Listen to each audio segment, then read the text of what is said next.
Folks, how's everybody doing?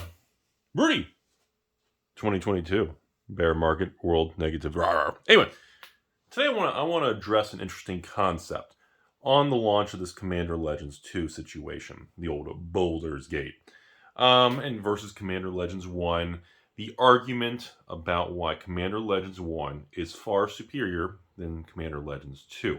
And this is based on CL1 has a ton of good reprints and some obvious heavy hitters, the Jeweled Lotus type situation, but the obvious reprints of the tutors and other, spells and different things, and looking at you, mana drains and fancy crap.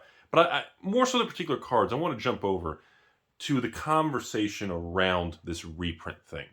Because the market is very fragmented, and of course we're told that whatever section you belong in, you're supposed to hate the other. Remember that. Don't lose sight of American politics, culture, religion. Whatever category you're in, hate everybody else. Right? Bob? Did I do it right, Bob? Lundberg says I said that correctly. Okay. Think about this. Anytime cards become expensive in Magic, people want them reprinted, inserted in sets, to cool off, throw cold water on the price and bring it down. Right?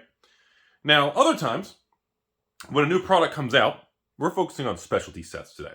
Conspiracy 1, Conspiracy 2, maybe a Master set, which is designed for reprints. Today, Commander Legends 1, Commander Legends 2, Jump Starts, unsets, which is kind of a funky one, but specialty non-standard sets. So, here's what's interesting. When we get a lot of reprints, it's kind of deemed a core set or a master series, a master of all the master spells of the past, the reprint series. When we get a product without reprints, the market gets angry. But when we get a product with a bunch of reprints, the market gets angry because it's not the reprints that they wanted or hoped for. And what I find the most fascinating is I personally get more excited when I see a new set, especially a specialty set, that has less reprints and a bunch of weird-ass, bizarre new cards that people just point and say, hot garbage. Seems okay. No obvious heavy hitters. That's what's fascinating. And that's what this conversation's around to everybody. Is, I've been watching the two sides battle it out on this Commander Legends 2 situation. And it's a very polarizing product. You've got people who are... I got patrons and people begging, asking for more, loving the product. Then I got other patrons saying, F that, like Rudy's ex. That's a hard pass. And, Dominaria, Brothers War, Rudy's X, and Quad Masters for the win. You've got these two sides. I've been kind of watching, patrons and comments attack each other, same old thing. And I just want to tell everyone that I personally prefer sets that have less reprints and more new weird cards, new weird things. Because I believe that creates a very, how do I say it? I don't want to say a larger unknown, but a more of a springboard for price swings and excitement post-release. Release plus 30, release plus 90, release plus 180, and of course release to out of print. Because the market doesn't know. And the market doesn't always operate under the market efficiency theory that everything is fully priced in. And especially in the collectible world, especially in the Magic the Yu-Gi-Oh! And your ex-stepmom in the washer-dryer service world, it is very unpredictable. I'm gonna throw some fun examples into this. So first, let's talk about Battle Bond from 4 or 5 years ago. So Battle Bond was a product that came out, and yes, the pricing was cheaper than today. I'm not going to focus too much on the particular details, but I want to just lay it out there. Yes, Battle Bond, as with Conspiracy sets and Jump Starts, were a lot cheaper than Commander Legends, well, I guess per pack, and of course pre-collector box era. Battle Bond came out. I sold cases to patrons for $79 a box, and half cases for like $84.99 a box. Something stupid cheap. And the funny thing is, it did sell out. It did sell out. Not instantly. It took a while. It wasn't an instant sellout. And, it's very fascinating to me because I get patrons that will judge the sales or judge the market based on how quick something sells out or if it doesn't sell out. And it's not really a good indicator because the quantities change, which make it feel different. So when we look at Battle Bond, it took me a while to sell out of that product. It wasn't a quick, instant, 2-minute sellout type thing. And I really didn't care for the product that much. As with most other YouTubers bashing the name, I bashed the name Battle Bond and bonding with your monster and partner. I thought it was silly. And I look back at that, and that was me being emotionally biased about the name and the concept and the partners, and I didn't give it the respect and the complexity that it probably should have. And yeah, I know, there's some good reprints in Battle Bond that Wizards always has to seem to do to help people feel confident moving into it. But really what happened with Battle Bond is as it aged, it wasn't the reprints that people felt confident about that moved it into the future as an iconic, legendary product. It was actually the amount of the land cycle, because it was a brand new land cycle, if I recall, and it was a lot of the weird rares in Mythics and Partners, Planeswalkers and things. It was the unknown cards that aged and the supply dried up that moved the market. And this is a very interesting point. And yes, some good reprints were in there to help sell it initially. And it's so fascinating to watch how people judge. Like if I find my old Battle Bond videos where I talked about the market release and the supply, and you look at the comments, oh my God, complete shit show. And I look at that, and those were $80 boxes I was selling. I think my cost was like, I don't know, what was my cost back then? 73, 75? This was pre-2 Wizards price increase from years ago. But what was interesting is not a single comment, including myself making the video, predicted that Battle Bond would be $300 to $400 booster box within 5 years.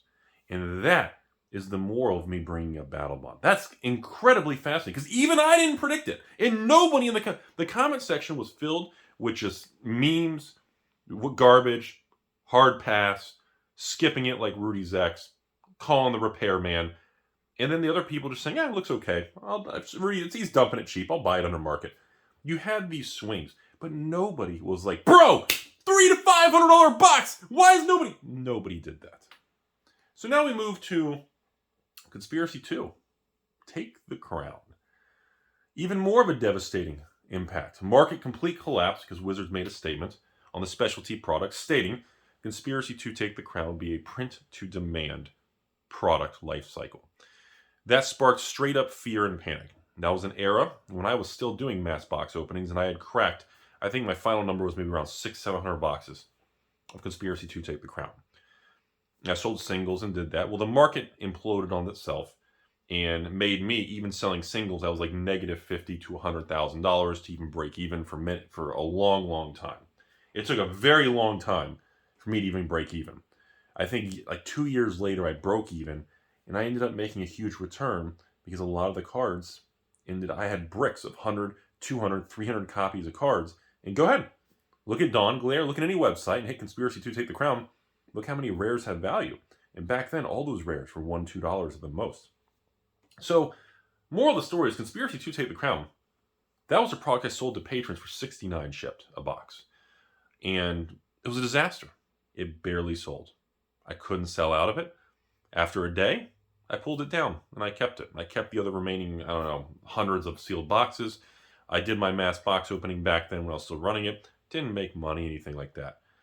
The reason I'm telling you all this is because history has a funny way of erasing these stories, erasing what actually happened in the moment, and history tends to be rewritten by people who don't know what the fuck they're talking about. And I want people to understand, this is actually what happened. So now we jump forward to today. Commander Legends 1 is going to go down as a legendary set. Everybody knew that from day one. I called it Commander Masters because it was such a good product. We're not going to argue that. Everybody knows that from day one. Commander Legends 2 is where I want to conversate with everybody. By the time you watch this video, my Commander Legends collector box sale will be over with, and that's already done. As of filming this video, being filmed actually Saturday morning, I have the largest supply I've ever been able to acquire of collector boxes compared to previous sets because Wizards combined the restock, the initial wave, so it's a one-and-done dump. And I think, of course, they did that because they didn't want any interference with the reprints of Kamigawa set boxes, Copacabana set boxes, the Quad Masters release. They wanted to push it all right at once. So it created a lot of panic and it increased negativity. Now, for me, Commander Legends 2 collector boxes turns out to be the highest selling collector box I've ever offered in the 6.9 years I've been on YouTube. Monster success. As of the filming right now, I think I'm around 6,000 boxes sold out of an available supply of 8,000 boxes I'm able to pull from the entire United States. Now, on average, you have two types of people buying these. You have the people who just want one box or 3 boxes, paying around that $250 shipped. And then you've got other whales that say, F that, Rudy, give me the whole master case. I'll take the $239 shipped. They use their little cashback credit card. So they're paying $230, I don't know, $235 or $234 shipped the box, and they get their master case. And some want to flip singles, some just want to throw it in a closet, and hopefully their ex doesn't find it. Everyone's got their own plans. But what's interesting to me is we go back to the reprint conversation. And the most common thing I'm seeing is, well, yeah, they reprinted Reflecting Pool, and we got an okay land cycle, kind of that kind of comment, which is true. Reflecting Pool is a strange, interesting, I guess, Commander EDH type choice, I guess. I mean, it's a good card, but kind of a strange pick for their, I don't know, to show off. I don't know. And right now, I look at, and again, friendly reminder, this is being filmed going into the pre-release week, so we're not officially at release plus any days. So any quotes and price targets you're going to see here are going to change rapidly over the next 30 days. But I'm looking at this, and right now, I can tell everyone's speculating because there's like 15 rare cards in the set. Like, first of all, the set's huge. It's like 360 cards plus like the list slot in them. The set is huge, okay? Which means any particular rare or 22 mythics, any particular rare or mythic is going to be incredibly difficult to pull. I've been trying to explain this to people. If you have a 22 mythic set, okay, or 22 mythics in a complete set of cards, and the set boxes have 18 packs, and the draft boxes have 24 packs, and the collectors are 12, the ability to pull any particular card is very low. And I'm telling you all, what is going to happen is right now you see everybody kind of sitting back saying, okay, what are they selling? They're listing all these rares for $5, $6, $7, $8, $9, $10 a card. All right, tons of $5 to $10 cards in the set. Let's just kind of see what happens here. You see all of that listed on TCG Player and eBay. And a bunch of mythics. Everybody's speculating, $5 mythic, $10 mythic, $20 mythic, $30 mythic. Oh, special version, extended showcase, variant, stop tape mythic, $30, $40. You can see the caution right now. We can feel it. And I'm looking at this, I'm going, you all know as well as I do, all these bizarre new cards, a couple of them are going to move. And they're going to move hard. And there's going to be 1 or 2 mythics out of 22 mythics in an average, in a set box has 18 packs. There's 22 mythics. A draft box has 24 packs. Okay? And in those 24 packs, even if you average 3, 4 mythics in a box, or I guess maybe 3 with that many packs? 1, 4? Let's say 4. I was like, if you need a particular mythic and you get 4 per box, there's 22, essentially you got to open a case of 6 on a law of large numbers and a large scale to average out the variance to get like one particular mythic. Like we're talking, and all it's going to take is 1 or 2 of these rares and mythics are going to move. It's not if, but it's when. And I've been trying to explain this to everybody. When that happens, it's going to be too late. The market's going to swing like crazy. You're going to see the typical messages all over internet, social medias, private Facebook groups, Rudy X webpage. Same thing. Oh, my order got canceled. I pre-ordered 4 of these for $3 each, and now they're $25 each. My God, the store boycott this. You're going to see the same thing. You're going to see it. And the problem is, there's no restock. Literally after this release wave on the market and the downward pressure of every store trying to get their money, over the next few weeks, we go past it. That's it. We got like a couple month dry period of nothing. No more collector boxes. We're not even going to get draft or set reprinted for months. And this is the perfect cauldron of the storm for issues. In the fact Commander Legends 2 does not have the easy identifiable reprint or value slot, ups the ante and the stakes even higher for volatility and swings. Now, there's always that small chance that every card in the set is just a piece of shit and it sucks. And if every rare and every mythic is complete garbage, and it is Crimson Vow 2.0, I think the $260 collector boxes could collapse all the way down to, I don't know, maybe 210, 220. And even then, I'm sitting here saying, okay, hold on, everybody. So you're telling me the absolute worst case scenario is like a $260. By the way, we're pretending no tax, no shipping. I know most of you who go to the store, it'll add 20. I know, but just humor me. You're telling me the downside of this, because again, stores are paying. I'm paying. There are distributors charging between $220 and $235 a box, depending on quantities. So trust me, no one's going to take delivery from a distributor for $225 a box and sell it for $190 a box. That LGS is going to be out of business. And again, with the swings in this market, if things are really bad, you will see LGSs start shutting down. There's so much wallet fatigue. There's so much product. Stores are not sitting on anything anymore. We are in a very unique moment in time. So the conclusion of this video, a step back, is that I still think Commander Legends 2, I'm like the only person defending the product. And by the time you're watching this, my collector boxes aren't even for sale. If it's the Sunday, I'm going to be selling my set boxes pretty soon. And those, again, I'm going to sell, you can buy it by the case. I'm going to get crazy prices. You can buy multiple cases. I'm going to try to get the price on like $89, $90, $91 a box. Shipped with all fees included. But the point is, people are acting like this is like Dragon's Maze Crimson Vow 2.0. And I don't see it. And again, you're supposed to comment below. Well, Rudy, if you knew how to play Magic the Gathering, you would see it. And you know what I say to that? Well said. Well, one day I'll learn. I tell your mom that every Thursday night. One day we'll learn together. And that's where we're at, folks. I just want to comment this whole argument about reprints versus new cards. I'm happier and I prefer that Commander Legends has all new cards, essentially, and very little reprints and very little obvious, oh, there's the $100 card. I like it better like this. They put new stuff. They're trying new things. And that's like suddenly penalized because they just didn't say, all right, throw a $100 card into it. It boggles the brain of how people respond and behave to these things. And this is coming from somebody whose my entire life is cardboard the last 20 years, okay? And I've seen so many ebbs and flows, high tides and low tides in markets where all the ships go up together and all of us sink together. I went through the 2017 era of new Magic, and trust me, 30% of LGS is shut down, stopped ordering Magic. I've seen the lows. I've seen the depths of hell. I've seen what happens. I've been through this stuff. And I'm telling you all, right now, I just don't... I got another video coming on Streets of Copacabana. People acting like it's Crimson Vow 2.0 and the draft boxes are going to be $50. And Streets of Copacabana, nobody should buy the collector boxes unless they're like $1. Like, just crazy. Like, the sheer attitude. I think that the problem is that. And again, I'm not going to let Wizards off the hook. I do agree that a lot of the anger coming towards these products is not really targeted at the product itself. I believe a lot of the emotion and anger we're seeing across the board is actually towards Wizards because of the high prices.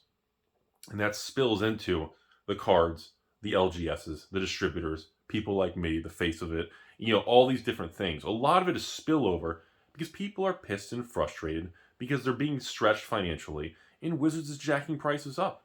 And that part, I agree. It is ridiculous. Like I said, this is, why Wizards is charging $225 wholesale, or distributors, or whatever the distributors pay, $200, I don't know. The price point is so high. The last few collector boxes I would sell, when I sell Kamigawa or Streets of Copacabana, was it $189? I look back at that, and now, that's what I sold to patrons for. And then I paid $170s. And now I got to pay $220s and sell for $240s. And even then, yay, make a couple dollars a box. Woo. And it's like, the margin and the ranges keep getting pushed higher. And a lot of the anger towards the cards and the sets and the design or the artists or the YouTubers or the distributors or the LGSs are all just getting this FU attitude over really a lot of it's just the high prices.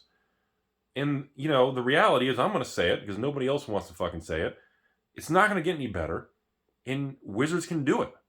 They've got a 25, 30-year track record where people are loving and obsessed and emotional with this game. Including me, and including a lot of you watching it.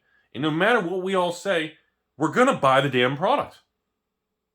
Whether I like it, you like it or not, it is what it is. And Wizards knows that. Papa Hasbro knows that. Just because we don't agree with it, that's what's going to happen. And people who think, I'm going to stop buying all new Magic, I'm not buying Commander Legends 2, this new Quad Master set with the VIP 4-packs, you can boycott and not buy it all you want. Buy your singles in the secondary market to show Wizards. You can do whatever you want. The market will move forward.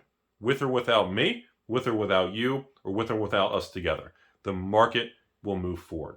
It's bigger than all of us. It's a monster market, and it has the power, the strength, the pricing power, and the leverage to push past all of us.